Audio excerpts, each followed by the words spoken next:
Hello, hello, everyone. I am just going to do one thing,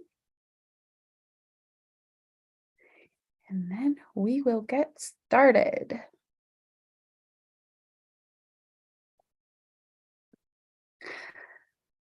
Welcome to this week's episode of the Mamahood After Trauma podcast. I am your host, Emily Clickhorn, and this podcast is for mamas navigating childhood trauma while also walking through mamahood. Together, we will empower each other to connect with who we were created to be versus who we were told to be in our trauma. And I am so grateful that you have decided to take some time out of your day to tune in and join us in this conversation. Today, I am joined by Monika. And we're going to talk about caring for mama in postpartum. Welcome, Monika. Hi, thank you so much for having me. I'm so excited to be talking to you. Yeah, I'm excited for this episode of the show. So let's get started, Monika, with you just sharing a bit of your story and what you do now. So I have struggled with anxiety and depression for most of my adult life. And when I fell pregnant at the age of 35, my anxiety, went up a notch or two because there's so many uncertainties. And then I was 8 months pregnant when COVID level 5 pandemic lockdown hit. And my anxiety went through the roof, as you can imagine. And so 1 month into the lockdown, I gave birth via cesarean. My son was lying breech, so I wasn't quite brave enough to try the natural route. But it was quite traumatic, not having your family and friends with you, no doula. Nothing went the way I had planned it. And then afterwards, being alone in the hospital, my husband was only allowed for 2 hours. And then after going home, not really having the support that, you anticipate when you're pregnant. You imagine people coming to visit, helping you keep the house clean, all that sort of things. None of that happened. And I also struggled with breastfeeding in the beginning. And we were about 3 months in when I just kind of had a breakdown moment. It was like 2 o'clock in the morning. My son was on my chest and he was crying and I didn't know what was wrong. I had fed him, I had changed him. He wasn't too warm, not too cold. I don't know what was wrong. And then I just burst out crying. And there both of us were on the couch, just like bawling our eyes out. And I realized that I had reached kind of like rock bottom. And upon reflection, I realized that it was anxiety mainly that was crippling me. Because anxiety is sneaky. It can sneak up on you without realizing what is happening. But once I identified that anxiety was at the root of my problems, I could utilize all the tricks and methods I had learned throughout the years. And it took a long time, but I eventually found my feet. And I just realized that pandemic or no pandemic, no mama should be so alone after giving birth. And it was so isolating, realizing how much attention is given to the baby, but so very little attention given to the mom. And I didn't want any other mom to go through that. So now my mission in life is to coach new moms and to help them relax and enjoy their motherhood, without constantly worrying about doing something wrong. And I really am passionate about it because I feel a lot of moms don't know that they are suffering from anxiety. So I also want to just create awareness around that. Wow. It is amazing work that you are doing. So can you share a little bit about what the beginning of your healing journey looked like. What steps did you take to begin to heal? The first steps I took was to identify the anxiety. Really, you need to kind of know what you're up against. Mm-hmm. And then I really focused on positive affirmations. It's something I've done in the past as well when I was going through particularly difficult times. And I know a lot of people think affirmations are cheesy, but for me, they really work. And especially the repetition thereof. So I focused a lot on that. And I quit social media because I feel social media adds a lot of unintentional stress and anxiety on you. In your subconscious, you pick up on how everybody else is living this seemingly wonderful life and you're the only one that's struggling, which is not true. But that's how you perceive it to be. And that's not healthy for your mental health.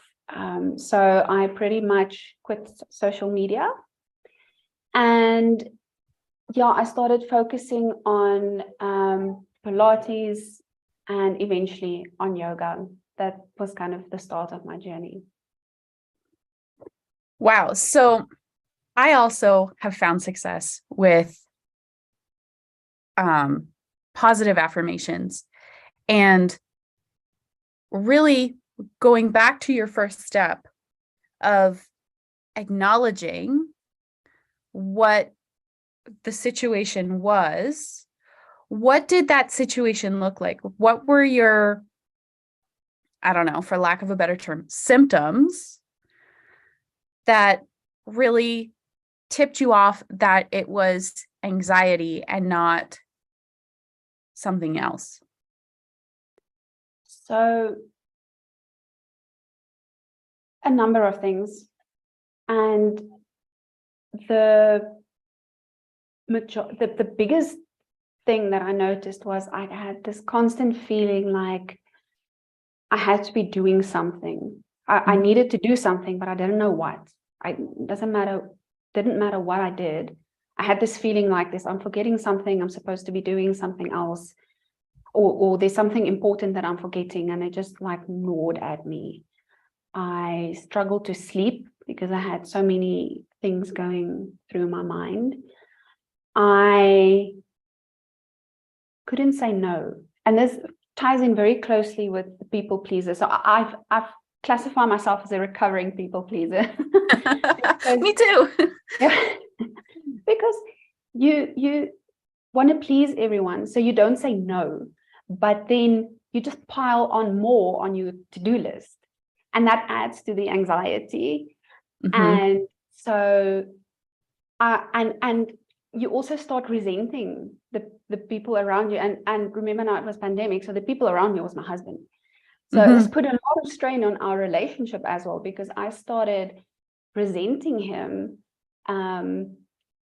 when I was actually the problem. I should have spoken up. I should have said no. I should have set boundaries. And I didn't initially. And that led to a lot of resentment, unhappiness, anger, this feeling of just this load on my shoulders increasing day by day and not knowing how to deal with it. And then lastly, but not lastly, there were lots of symptoms, but the biggest one I can think of now also was the indecision. I was just so overwhelmed by all the options out there: how to sleep train your baby, how to wean your baby, how to feed your baby, how to change your baby, how to get rid of the wins. And I don't know, like, there's just so many ways to do all these things. And obviously you want the best for your baby. You want to do the best you can, but you can't because you don't know what is the best way. And there's so many different ways. doing things. You can hear in my voice. I was like, this is driving me insane because I'm a perfectionist and I want to do things perfectly for my baby when I can't follow everyone's advice. It's just not possible. So I was driving myself crazy. Yeah, that was all of that contributed to this hot mess I was at the time. So let's just take a minute and recognize that you are not the only mama, first-time mama, period, that wants to do the best for her baby, does the research, and there are a bazillion different ways to do everything. There's so many right ways to do it, and all it's overwhelming. So not only are you a first-time mom and it's a brand new experience, it's your first time being responsible for this little helpless human being. You're in the middle of a pandemic, which pandemic parenting is nothing that I really ever wanted to know. But it's a lot. And it's a lot when you're healing. Like, you had a C-section. So you were doing all of this while your body was healing from major surgery. Yeah. And don't forget the identity crisis. Oh, yeah. The identity crisis from going from I am Monika, I am Emily, I have hobbies, I get to go out and do things, to now I'm so-and-so's mom.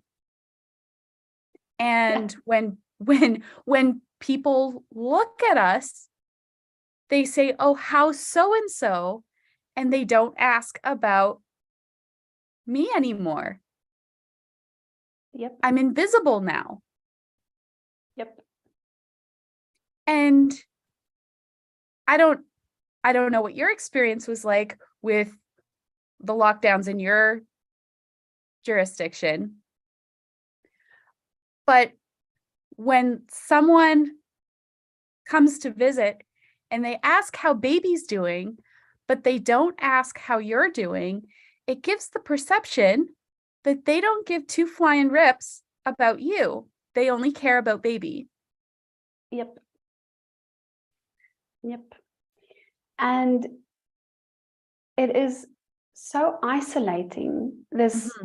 You're going through so much, you're so vulnerable, and your hormones are all over the place, and you're going through this identity crisis, and then no one even sees you or acknowledges or validates what you're going through. Mm-hmm. It's just the baby. How's the baby growing? What's the latest milestones that they've reached? Have they been sick? Are they okay? Do they sleep well? And if they ask about you at all, and this is now more meaning society as a whole, like, have you bounced back? Has your body bounced back to pre-baby? It's like all these like superficial things. Like, meanwhile, like, can you just help me? I'm drowning here. And it's actually, like I said, it's very isolating, and it's heartbreaking to know that women are going through that all over the world, and it's just not necessary. We need our village. We need our village. Yes. The old school saying, it takes a village to raise a child, is so true, but it also takes a village to raise a mama. Yeah. All that knowledge and wisdom that used to be imparted to the mom, and the support given to the mom, like, that is also gone. I mean, there are civilizations where, not civilizations,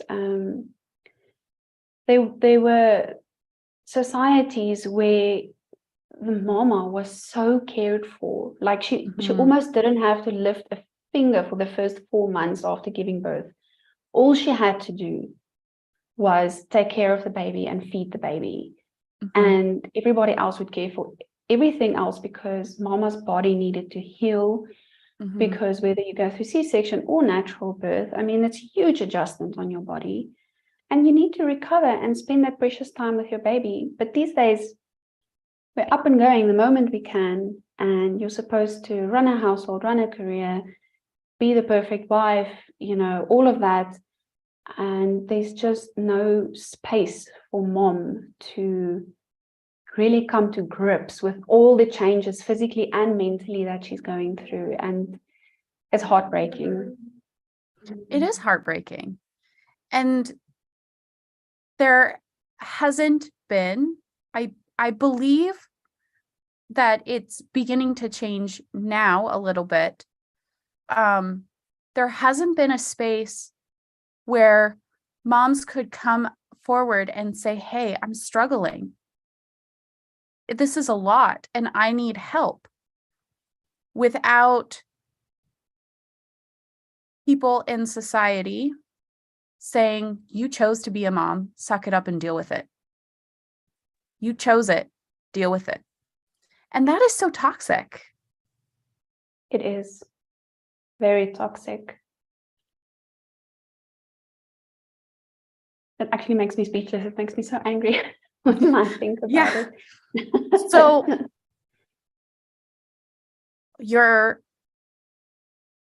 how far into postpartum were you when you recognized that you were suffering with anxiety and that your anxiety had reached its peak? I was about 3 months in. Obviously, sleep deprivation added to the anxiety, but I was about 3 months in, so not too far into my motherhood journey. Yeah, that 4th trimester is one very challenging time period. Yeah. So how has your healing journey gone since then? It's been a few years. You're a toddler mom now. Yeah. How is it going? So I still have my ups and downs. Like I said, I have been struggling with depression and anxiety for most of my adult life. So I have periods where I'm more down than others, but because I've gotten used to identifying the symptoms most of the time, I can manage the situation before it gets out of hand. So I am doing much better, but I have had to go through a ton of growth, personal growth. I've had to learn how to say no. I've had to learn how to set and stick to boundaries. I thought I knew how to do that. It's much tougher to set boundaries in your personal life than it is in your corporate career. And I had to find my own feet. It was a difficult journey. But these days, I mean, I have always seen my therapist regularly, and I am on medication for depression, although it was very closely monitored during my pregnancy and breastfeeding journey. So all of that obviously applies. And I do just want to mention that while I am a new mom coach and I help moms deal with anxiety, I am not there to treat clinical postpartum anxiety. It is an illness separate to normal anxiety, and a lot of people don't realize that. Postpartum anxiety and postpartum depression are both illnesses that are separately classified and can be dealt with. It's an illness like having the flu. Go to the doctor, get your medication, get better. Okay, you don't have to suffer. So I just want to clarify, there's a difference between struggling with anxiety and being like super stressed out of your mind, kind of needing medication help. So I am doing much better these days, like I said, and luckily my relationship with my husband also survived the traumatic first year. And we are much better for it. So that helps a lot also. Yeah, when I became a mama in 2018, I didn't have a clue that mamahood would be the single most triggering thing to ever happen to me, because it brings up all of those emotions that you may have pushed down and repressed because they're big and scary and you don't want to deal with them. So there's that lovely surprise that was waiting for me in my postpartum journey with my first child. What message do you have to share with the Mamahood After Trauma community and listeners? Perhaps to a mama who's listening today, who's new on her journey. She finds herself struggling. She's not sure what's up, but she knows something's not quite right. What would you say to her? Oh, I can't hear you.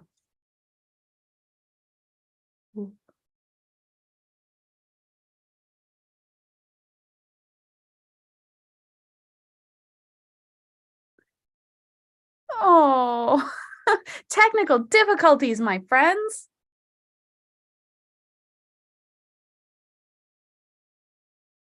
Just bear with us 1 second. Try this. Can you hear me now? Yeah, there you are. Okay, cool. I would say to that mama that you should ask for help. You never were meant to do everything on your own. Don't buy into what society tells you. You don't have to do everything on your own. Asking for help does not mean you're a failure. It does not mean that you can't do everything. It means that you are strong enough to recognize that you need help, and you should be proud of asking for help. But do not just ask for help, accept the help. Let people help in their own way, because if you try and micromanage, you might as well have done it yourself, and that defeats the purpose. So that is my biggest takeaway, is really, you're not a failure if you ask for help. In fact, it's a sign of strength. So please don't try and do everything by yourself. Amen. Amen. So how can people connect with you if they want to talk to you further? I have a website. It's newmom.co.za. And on there, you'll find blog posts, you'll find links to my coaching information. There's also a free download, positive affirmations, as we spoke about before, specifically for new moms. And you can find that at newmom.co.za/my-affirmations. And yeah, you can find me on Instagram at mon.malan. Awesome. So I will include a link to Monika's Instagram in the show notes of this episode. And thank you so much for joining me today, Monika. It was a pleasure speaking with you. Thanks so much, Emily. It really was a lot of fun. Thank you. Well, friends, that is this week's episode of the Mamahood After Trauma podcast. If you enjoyed listening to this episode, please hit the subscribe button on whatever platform you are listening on, and like and share the episode with a new mama who would benefit from it. Until next week, we will chat.